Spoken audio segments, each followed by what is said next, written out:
नमस्कार साथियों, आपका स्वागत है जय बजरंग इंस्टीट्यूट पर। जैसा कि हमने देखा कि हमने अपने चैनल पर मुगल साम्राज्य स्टार्ट कर दिया है और कल हमने बाबर को पढ़ा था। और बाबर ने क्या किया था, पानी पिया था, खाना खाया था, चंदेरी की साड़ी और घाघरा पहनकर ये चला गया। उसके मैंने पुत्रों के बारे में बताया था कि उसके पुत्र थे 4 और एक लड़की थी। पुत्र कौन-कौन से थे? हुमायूं, कामरान, अस्करी, हिंदाल और इस लड़की कौन थी? गुलबदन बेगम। तो इसके बारे में हमने जाना था। आज हम चर्चा कर लेते हैं हुमायूं के बारे में। जैसे कि इसके अब्बू जान कह गए थे, कौन? बाबर, कि बेटा तुम सबसे बड़े हो और अपने भाइयों में साम्राज्य का बंटवारा बराबर-बराबर करना। तो ऐसा ही होता है। और हुमायूं क्या करता है?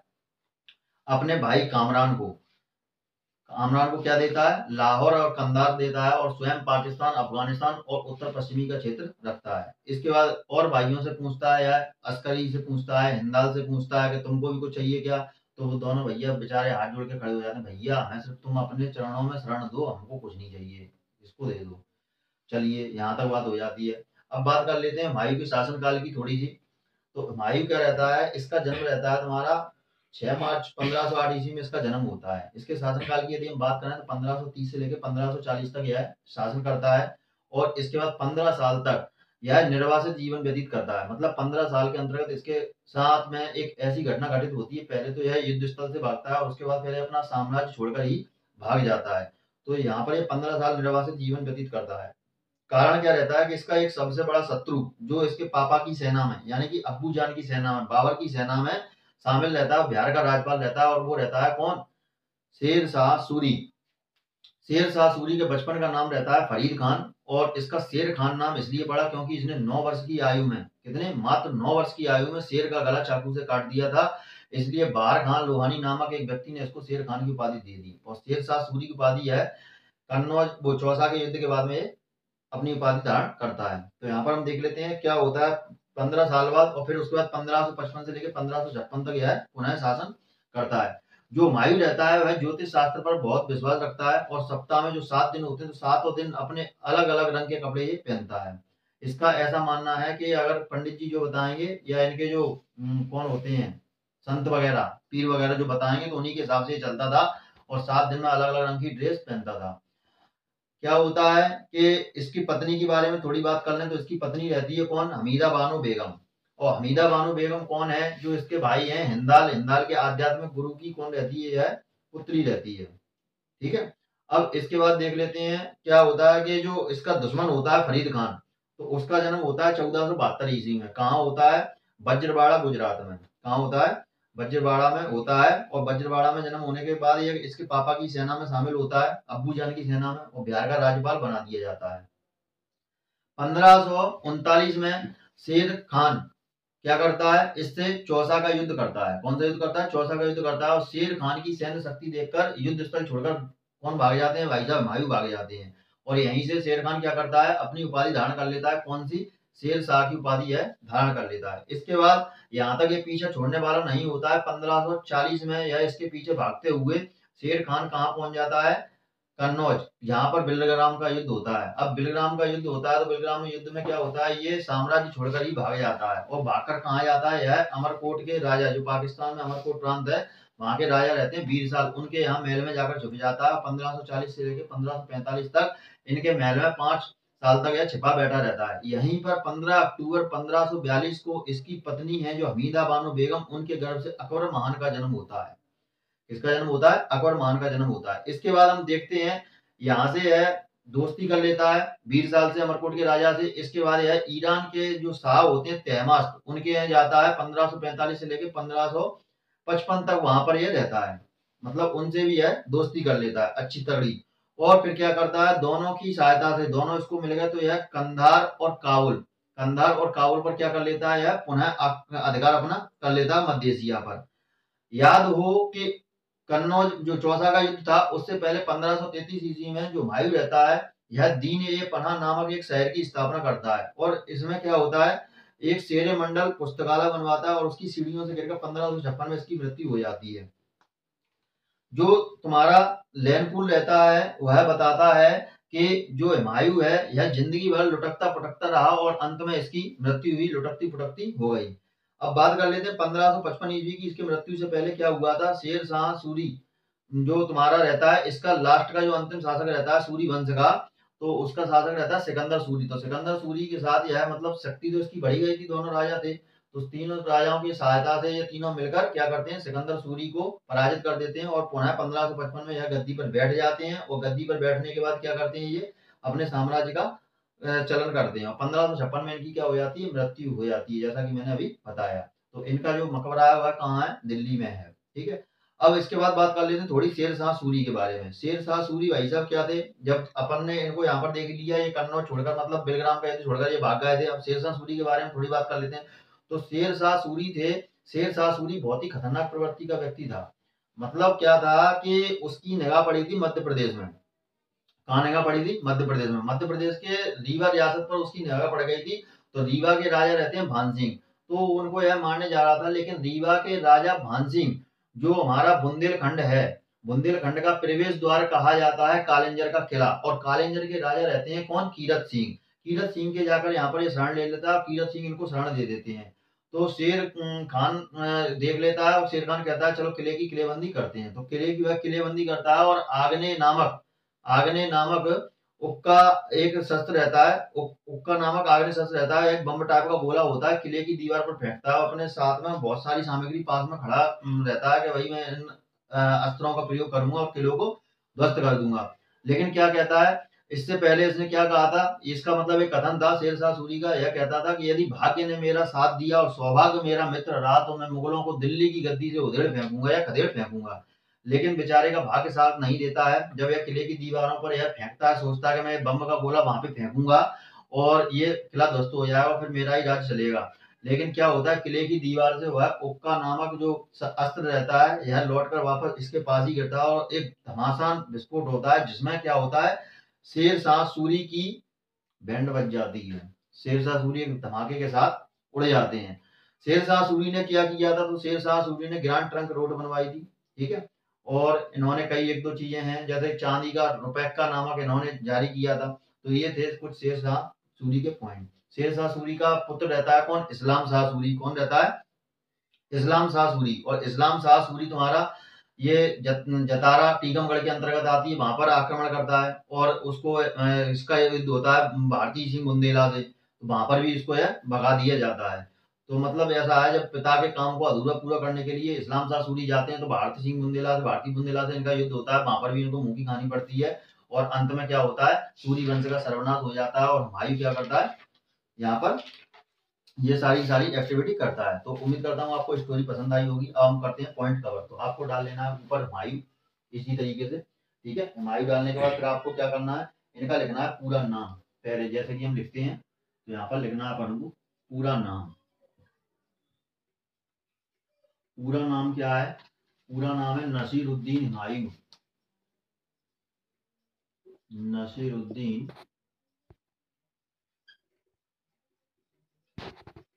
हुमायूं। ठीक है, इसके बाद जन्म लिखेंगे इनका भैया का। जन्म इनका कब हुआ था, 6 मार्च 1508 में। 6 मार्च 1508 काबुल।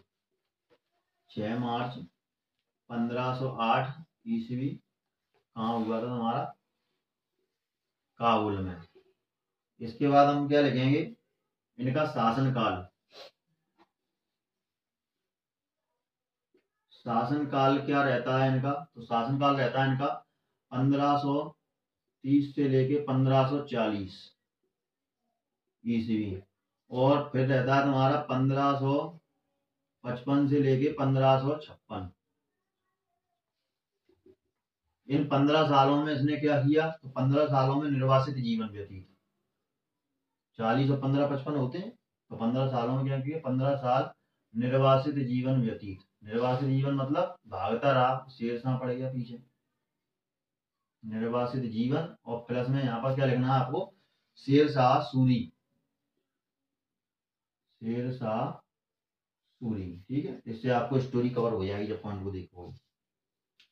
इसके बाद देखते हैं इसकी पिता, जैसे कि अपन को पता ही है, बाबर है तो अपन इसमें लिखेंगे नहीं। माता पता ही है कौन है, कुतलक निगार है, तो वो उसको अपन नहीं लिखेंगे। ठीक है, तो यहाँ पर ये हो गया तुम्हारा। अब यहाँ पर लिखते हैं, यह ज्योतिष विद्या पर, यह ज्योतिष विद्या पर क्या करता था? विश्वास। ज्योतिष विद्या पर विश्वास रखता था और सप्ताह के 7 दिनों में अलग अलग रंग के कपड़े पहनता था, अलग अलग रंग के वस्त्र पहनता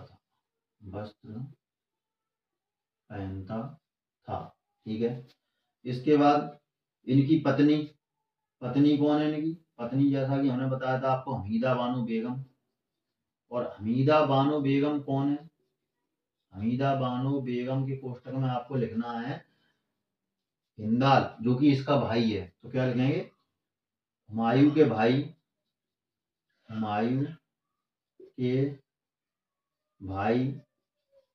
हिंदाल के आध्यात्मिक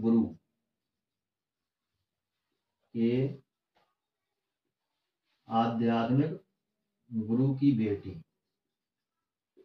ठीक है। इसके बाद फिर क्या था पॉइंट?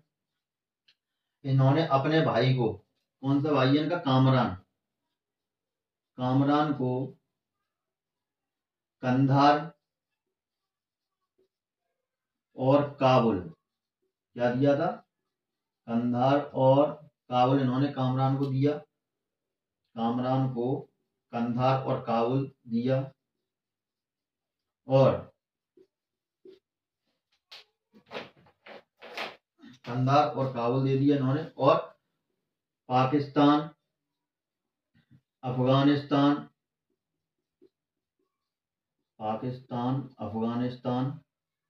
और उत्तर पश्चिमी क्षेत्र स्वयं रखा। उत्तर पश्चिमी क्षेत्र क्या इन्होंने अपने पास रखा। इसके बाद देख लेते हैं फिर हुमायूं की जीवनी।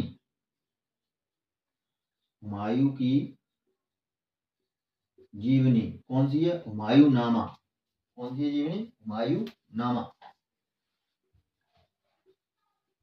और हुमायूं नामा की रचना कौन करता है? तो हुमायूं नामा की रचना कौन करता है? गुलबदन बेगम। और गुलबदन बेगम कौन है? जैसा कि मैं आपको बता चुका हूं, गुलबदन बेगम इनकी बहन है और बाबर की पुत्री है, गुलबदन बेगम।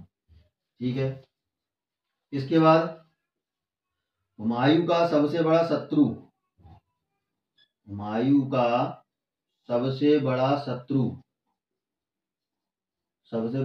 कौन है? तो सबसे बड़ा शत्रु है तुम्हारा फरीद खान। और ये फरीद खान कौन है? तो फरीद खान तुम्हारा शेर शाह का बचपन का नाम है। तो इसको किस किस नाम से जानते हैं? फरीद खान, शेर शाह और शेर खान। और शेर खान इसका नाम कैसे पड़ा? तो 9 वर्ष की आयु में, कितने आयु में? 9 वर्ष की आयु में क्या किया था इसने? शेर का गला काट दिया। शेर का गला काटा। और उपाधि इसको किसने दे दी थी? ये बहार खां लोहानी या बहार लोहार खां, याद कर लो, बहार खां लोहानी ने इसको क्या दे दी थी? ये उपाधि दे दी थी। अब बात कर लेते हैं हम तुम्हारी शेर शाह का जन्म कब हुआ। शेर शाह का जन्म होता है तुम्हारा 1472 ईस्वी में। ठीक है। और इनके पिता की बात कर रहे हैं तो इनके पिता कौन रहते हैं? इनके पिता रहते हैं हसन खां। पिता कौन है इनके? हसन खां। और हसन खां कहाँ के जमींदार थे? तो हसन खां थे तुम्हारे जौनपुर के जमींदार। और जौनपुर से अगर तुम्हें कुछ याद आ रहा हो, पिछले लेक्चर देखे हो तो जौनपुर किसके द्वारा बसाया गया था? जौनपुर बसाया गया था फिरोज शाह तुगलक के द्वारा। फिरोज शाह तुगलक ने 300 नए नगरों की स्थापना की थी, जिनमें से 5 प्रमुख नगर कौन कौन से थे? फिरोजाबाद और तुम्हारा फिरोजपुर, फतेहाबाद, हिसार और जौनपुर। और जौनपुर इसने अपने भाई जौना खां यानी कि मोहम्मद बिन तुगलक की याद में बसाया था। तो कहाँ के जमींदार थे इसके पिता? जौनपुर के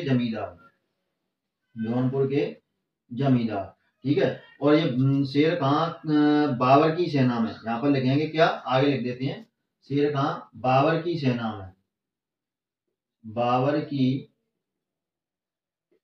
सेना में शामिल था और बिहार का राज्यपाल था। कहाँ का राज्यपाल था? बिहार का राज्यपाल था।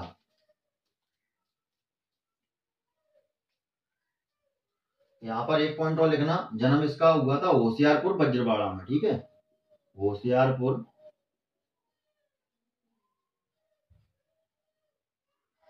बज्रवाड़ा, ठीक। इसका आप स्क्रीनशॉट लीजिए, मैं इसको साफ कर रहा हूं, फिर आगे के पॉइंट हम लिखते हैं। अब देखिए, अब क्या होता है, चौसा का युद्ध होता है पहला। कौन सा युद्ध? चौसा का युद्ध। और चौसा का युद्ध कब होता है तुम्हारा? 1539 ईस्वी में। किस किस के मध्य होता है तुम्हारा? एक साइड रहता है तुम्हारा हुमायूं, और बरसेज में कौन रहता है तुम्हारा? तो बरसेज में रहता है तुम्हारा शेर खान। शेर खान तुम्हारा जीत ही जाता है, क्योंकि ये युद्ध स्थल छोड़कर भाग गए। क्या लिखेंगे यहाँ पर? भाग गए, ठीक है। और इसके बाद इसने उपाधि कौन सी धारण कर ली? शेरशाह की। शेरशाह की उपाधि इसने धारण कर ली, क्योंकि ये भाग गया। इसके बाद फिर दूसरा युद्ध होता है तुम्हारा कन्नौज या बेलग्राम का। कौन सा? कन्नौज या बेलग्राम का युद्ध। कन्नौज या बेलग्राम का युद्ध। वर्सेज में यही लिख देंगे, क्योंकि इसी के साथ हुआ है हुमायूं वर्सेज शेरशाह। अब शेर खान नहीं लिखेंगे, क्योंकि इसने शेरशाह की उपाधि ले ली। अब यहाँ पर क्या होता है भाई साहब, ये साम्राज्य छोड़कर भाग जाते हैं। पहले क्या छोड़ा था इन्होंने? युद्ध स्थल, ठीक है, यहाँ लिखा देते हैं युद्ध स्थल। और अब दोबारा में क्या छोड़ा इन्होंने? साम्राज्य छोड़ा, ठीक है। अब इसके बाद क्या होता है, अब एक साइड में आपको लिखना है हुमायूं के पॉइंट, और एक साइड में लिखना है आपको शेरशाह के पॉइंट। बीच में ऐसे लकीर लगा के लिखेंगे। तो यहाँ पर क्या लिखेंगे? यहाँ से अपन डालते हैं पॉइंट पहला हुमायूं का। हुमायूं के बारे में क्या लिखेंगे? ये अमर 20 साल अमरकोट के राजा, अमरकोट के राजा 20 साल के यहाँ, अमरकोट के राजा 20 साल के यहाँ हुमायूं 1540 से लेकर 1545 तक, 1545 तक रहा। दूसरा पॉइंट क्या है इसमें? दूसरा पॉइंट है 15 अक्टूबर 1542 को, 15 अक्टूबर 1542 को राजा 20 साल के महल में, 20 साल के महल में। और 20 साल कहाँ के तुम्हारे? अमरकोट के, ठीक है। तो 20 साल के महल में हमीदा बानो के गर्भ से, हमीदा बानो बेगम के गर्भ से अकबर महान का जन्म होता है। किसका जन्म होता है? अकबर महान का जन्म हुआ। इसके बाद लिखेंगे फिर यहाँ पर 1545 से 1555, 1545 से लेकर 1555 तक हुमायूं क्या कहा जाता है? ईरान के शासक, ईरान के शाह तहमास्त, तहमास्त के यहाँ रुका, ठीक है। अब यहाँ इसके यहाँ रुक गया, इसके यहाँ रुक गया। दोनों से क्या कर ली इसने? मित्रता कर ली। और मित्रता करने के बाद क्या हुआ इसने? 1555 में, 1555 में कंधार, काबुल और मध्य एशिया, पर पुनः अधिकार, पर क्या कर लिया इसने? पुनः अधिकार कर लिया। अब यहाँ पर जो पॉइंट नहीं बनना है वो मैं ऊपर लिख देता हूं। अधिकार कर लिया, ठीक है। अब इसके बाद क्या होता है? इसने एक पॉइंट और लिखते हैं इसके में 1533 में, 1533 में हुमायूं ने, 1533 में हुमायूं ने, ऊपर नहीं लिख रहा होगा, यहां से लिख देता हूं, ठीक है। 1533 में हुमायूं ने, 1533 में हुमायूं ने क्या किया था? दीन ए पनाह, दीन ए पनाह नामक शहर या भवन, दोनों तुमको लिखा मिलेगा तो मैंने दोनों लिख दिया, ठीक है। नामक शहर या भवन की स्थापना करता है,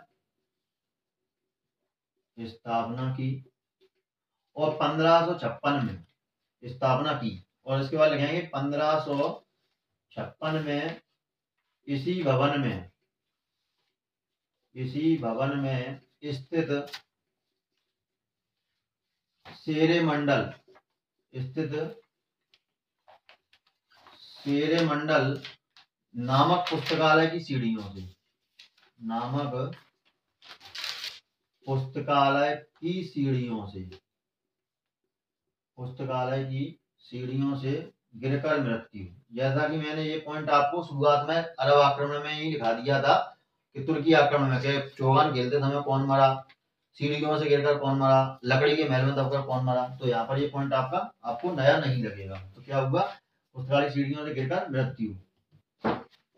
इसके बाद इसके में एक पॉइंट और लिखेंगे, एक पॉइंट क्या लिखेंगे अब आगे के, मतलब मृत्यु से पहले क्या हुआ था। तो मृत्यु से पहले 1555 में हुमायूं, और हुमायूं की तरफ से युद्ध किसने किया था, बैरम खान, किसने किया था, बैरम खान ने।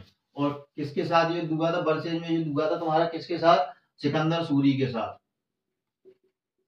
सिकंदर सूरी। इसमें सिकंदर सूरी हारते हैं और ये जीत जाते हैं। तो 1555 में यह पुनः गद्दी पर बैठता है और 1556 में इसकी मृत्यु होती है।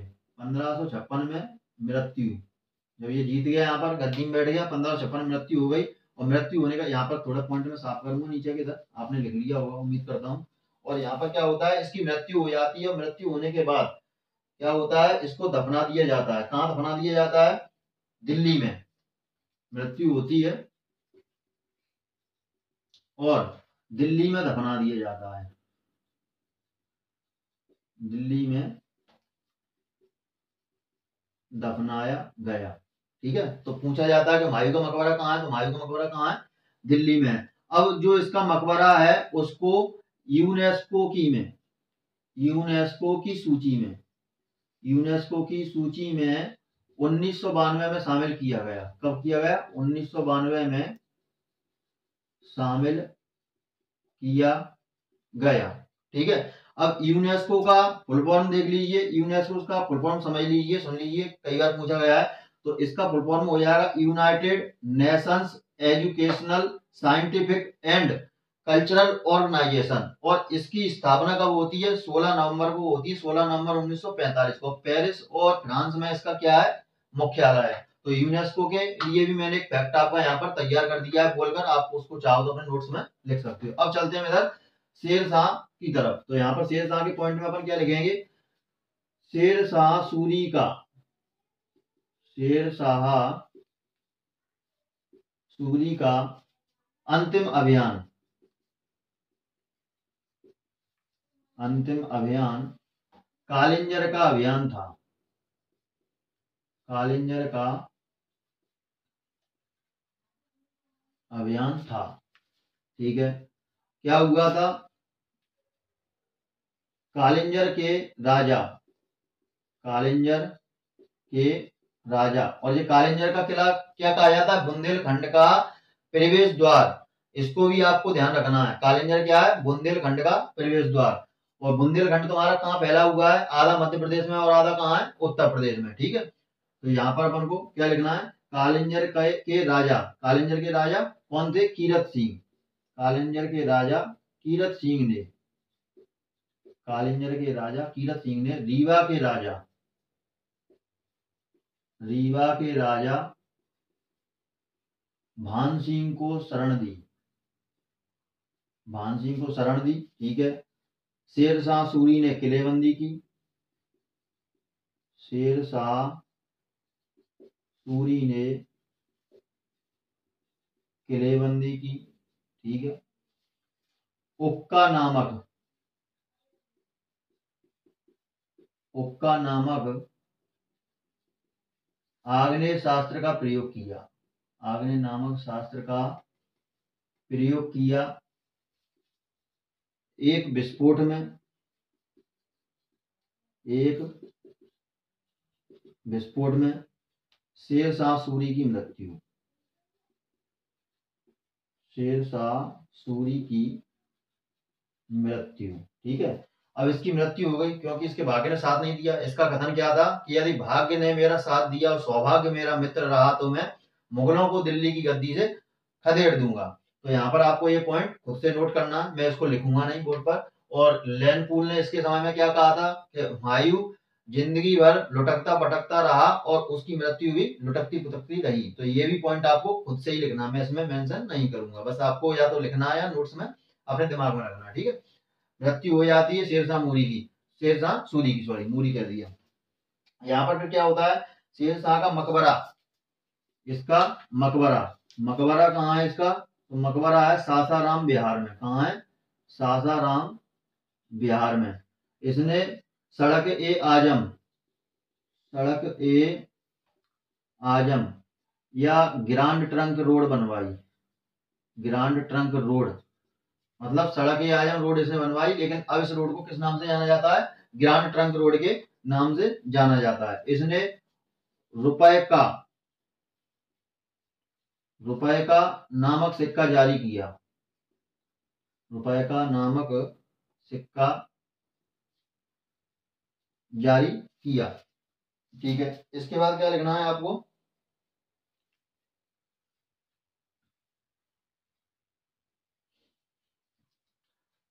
इसके बाद आपको लिखना है इसका पुत्र रहता है शेरशाह सूरी का। कौन रहता है, इस्लाम शाह सूरी। इस्लाम शाह, इधर लिख देता हूं, नीचे दिखाई नहीं देगा, यहाँ पे लिख देता हूं। इसका पुत्र, पुत्र कौन रहता है तुम्हारा, इस्लाम शाह सूरी। इस्लाम शाह सूरी जो इसके बाद गद्दी पर बैठता है, ठीक है। और इसके बाद कौन बैठता है, सिकंदर सूरी। कौन बैठता है, सिकंदर सूरी, जो कि सूरी राजवंश का अंतिम शासक रहता है। तो ये था हमारा आज का हुमायूं। बाबर पढ़ लिया हमने, हुमायूं पढ़ लिया। अब आगे की वीडियो में हम अकबर देखेंगे। यदि आपको कंटेंट अच्छा लगता है तो चैनल को लाइक कीजिए, शेयर कीजिए, सब्सक्राइब कीजिए। मिलते हैं अगली वीडियो में, तब तक के लिए जय हिंद, जय भारत।